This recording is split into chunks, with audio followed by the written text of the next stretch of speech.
I am continually considering options for succession planning so that when the time comes for me to retire, we will be prepared. All options are open to how that might occur, and I assure you that nobody has been promised the sheriff's position upon my departure. I have learned that with his heart, a man plans his way, but the Lord directs his steps. And that was never more evident than when I was diagnosed with myeloma last year. So I just want to say it's been an incredible honor to serve you over the last 8+ years. It's been humbling and energizing at the same time. And with your support, we're ready to go 4 more years and finish what we began a little over 8 years ago. Thank you. Now we'll hear from Charles Bunnell. Good evening, everyone. I'm glad that we've got such a turnout tonight. I'm here tonight and hope to dissuade you that I'm a better candidate for the position of Wyandotte County Sheriff. Unlike some of the candidates, I do have 14 years of experience working in various positions within 2 of the 3 divisions of the Wyandotte County Sheriff's Office. I believe this time working with the Sheriff's Office has given me a closer view of the day-to-day operations and many of the needs of the Sheriff's Office. I'm a union member. I'm also a Democrat running in a nonpartisan election. I am a military veteran with approximately 17 years of service, with the last few years in the Master at Arms, this being the Navy Security and Police Force, giving me that much more of an insight for the position of sheriff. I am a single dad who has raised a daughter while residing in Wyandotte County for the past 27 years. During this time, I've earned an Associate's of Science degree at the community college here. Currently, I'm a volunteer with the Wyandotte County Emergency Management Department as a ham radio operator, being called out during severe weather that is approaching in our area to monitor the weather conditions. Throughout my adult life, I've served my country and my county in various ways. A few months ago, I arrived at a junction of my life that a childhood dream came back to life with my decision to step up to serve our county in a new role as the Wyandotte County Sheriff's Office. Thank you. Marvin May. Thank you all. I'm not a public speaker, but a public doer. I'm originally from Iowa, born in 1949. In 1951, the year of the flood, we moved down here and have been here ever since. My father could found work down here. I'm also a graduate of Turner High School. I graduated in 1967. In 1968, I enlisted in the United States Marine Corps. The first year I spent at Camp Pendleton, California State Battalion. I was in charge of about 15 to 20 civilian and Marine personnel, excuse me. And our duty was to make sure incoming Marines on their way to Vietnam were trained, billeted, fed, and equipped. In 1969, I was stationed at Naval Base Correctional Center, Pearl Harbor, Hawaii. I was the A warden or the assistant warden of a jail or a prison that housed at any time 350 to 450 hardcore Navy and Marine personnel. Navy and Marine prisoners. In 1981, I joined the Kansas City, Kansas Police Department. After serving 25 years, retiring in January 1st of '06, I was an accident investigator. I was a police motorcycle. I was a street cop and also a crime scene technician. I'm the 4th recipient in the history of the police department to receive, the Medal of Valor with 3 stars. I went into a burning building twice and rescued a guy. And I was treated for smoke inhalation and various burns. During my time at the police department, I was also with the federal government, DMORT, D-M-O-R-T, that's Disaster Mortuary Operational Response Team. I was deployed at Hurricane Katrina down to New Orleans, where we identified bodies and reinterred them with a little dignity. After Hurricane Rita hit, I was sent down to Lake Charles, Louisiana, where I did basically the same job. 10 years of working with the federal government. I retired, and I'm presently a security guard. I'm with the Unified Government Security Department. I've been there 7 years. My lovely wife Linda, of almost 28 years, hard to believe. But I have two great stepchildren, Angela, who drives for the Kansas City, Kansas USD 500, and my son Mike, who is a detective with the Edwardsville Police Department. Thank you all very much. Celicia Towers. Good evening, everybody. Thank you for being here today. I'm Celicia Towers. I am 33 years old. I am a native of Wyandotte County. In Wyandotte County, I was an at-risk youth. However, changing my life around, I graduated from a USD 500 school. 3 years at Wyandotte High School, graduated from F.L. Schlegel High School my senior year. In the interim, I have incompletion of 4 degrees. I have an associate's in pre-law. I have a bachelor's in criminal justice with a minor in psychology, master's in legal studies, and I'm a 2L law student currently right now as we speak. I have over 10 years of experience across 4 different states. I started my career in Fayetteville, North Carolina, where I was trained by military personnel. I then went into Atlanta, Georgia for the Department of Corrections. After doing that, I transitioned back to Cumberland County Sheriff's Office, and I went into the officer work. When I went into the officer work, I went to the North Carolina Justice Academy field training program and the cell extraction removal team. I excelled in the role as a sergeant for the Cumberland County Sheriff's Office.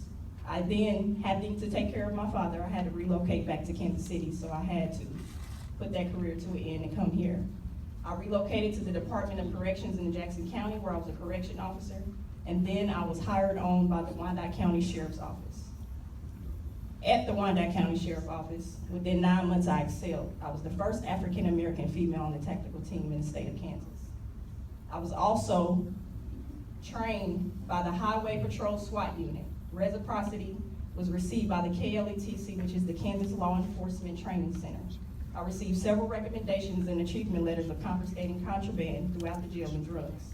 My mission is simple. It is to ensure that we seek building a strong relationship with the community, with transparency, accountability, and community oversight. It is essential we step up as a collective group of individuals to protect our citizens from harm by lowering the recidivism rate and making progress towards equity and justice locally in policing by putting an official in place that not only reflects the community but has a no-tolerance mindset with a forward agenda only. We have to become the change that we seek. It is time out for waiting and allowing government officials to be elected into positions with an agenda that does not include our communities. It is time that we stop asking for our change and we start becoming the change that we seek. The next thing that I say, it will be from the officer's viewpoint currently, right now, with the deputy sheriffs.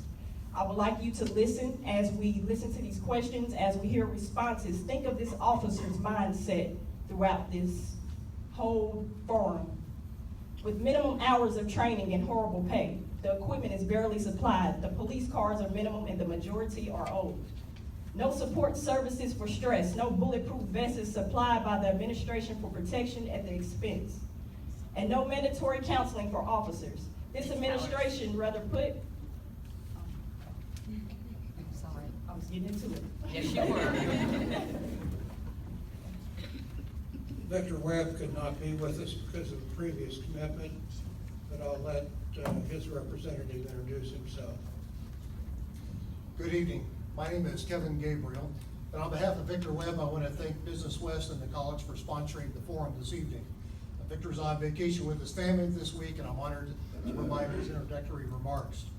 Victor and his wife Denise have been married 29 years, and they have 5 beautiful children, all of whom admire and adore their dad. He and his family faithfully attend Centerpoint Community Church, where Victor serves on the praise and worship team. He's an active executive board member of his homeowner association, and Victor has earned a bachelor's degree in management and human resources from Mid-American Nazarene College, where he graduated magna cum laude, which is Latin for he got great grades. Professionally, Victor began his public service at the young age of 15 when he volunteered for the Shawnee Fire Department. After graduating from high school, he enlisted with the United States Marine Corps Reserve, where he was promoted to sergeant before his honorable discharge after 7 years. Victor is now a retired captain with the Kansas City Police Department, where he served for 28 years. During those 28 years, he earned numerous awards and accolades from the police department as well as the community. Half of his 28 years was spent in community policing, where he used his leadership skills to open communication and build positive relationships with the citizens of Kansas City, Kansas. He was an original member of the KCK policing unit and served as a community policing commander for 5 years. He has attended numerous community training courses. He has led anti-crime marches, attended prayer vigils, hosted community rallies, and organized community award banquets, as well as forming neighborhood crime prevention groups and watch groups. His grassroots efforts and innovative thinking has kept KCK in the forefront of fighting crime and improving community relations. When it comes to improving community relations with the Sheriff's Department, Victor doesn't need to ask, who can I call to help me understand this issue? What does this look like? How would this work? Based on his extensive firsthand experience, he has the know-how to improve community relations. I'd like to close on a personal note. I am not only Victor's treasurer, I'm also his brother-in-law. My wife, the beautiful Mrs. Gabriel, is Victor's youngest sister of 5. I've known Victor for over 30 years. Victor is a man who is passionately devoted to serving others and making a difference in his family, his church, his work environment, and his community. Victor is a doer, a leader, a motivator, a mentor, and a man of character. If you've met Victor, you immediately like Victor. As the old saying goes, the apple does not fall far from the tree, and Victor follows in the legacy left by his parents. And in closing, let me just say that if you elect Victor Webb as sheriff of Wyandotte County, you too, just like his late parents, would be proud of him and proud of your county. I unreservedly encourage you to vote for Victor Webb, sheriff of Wyandotte County. Okay. Thank you. Now we'll move into the questions from the panelists, starting with Eleanor Jefferson. And her first question will go to Celicia. Is the war on drugs an effective program for Wyandotte County? State either yes or no, and why. And if no, what is a solution to the pervasive use of drugs by all levels of our social economic strata, and then in particularly by our youth and specifically in the Northeast? Thank you for that question. No, I don't believe that the solution for the war on drugs is a great resolution for this community as we see the war on drugs continue. First, you have to, in order to address the war on drugs, you have to address the mens rea of a person's mentality. You have to figure out why they first get into the drugs, the mental aspect of it, and what led to that. You have to get into the actus reus of it, and you have to figure out why they committed that certain act or they got into those certain drugs. Until we start addressing war on drugs individually with those individuals and not generalize it as a whole, you cannot address the war on drugs. When we address the Northeast community where I grew up and where I am a symptom of the war on drugs, you have to go into those communities and you have to figure out what is going on there. We have a lack of resources. First of all, we have a lack of school programs. We have a lack of education. You don't even have DARE programs in the school now. So when we address the war on drugs, we have to get into the schools first.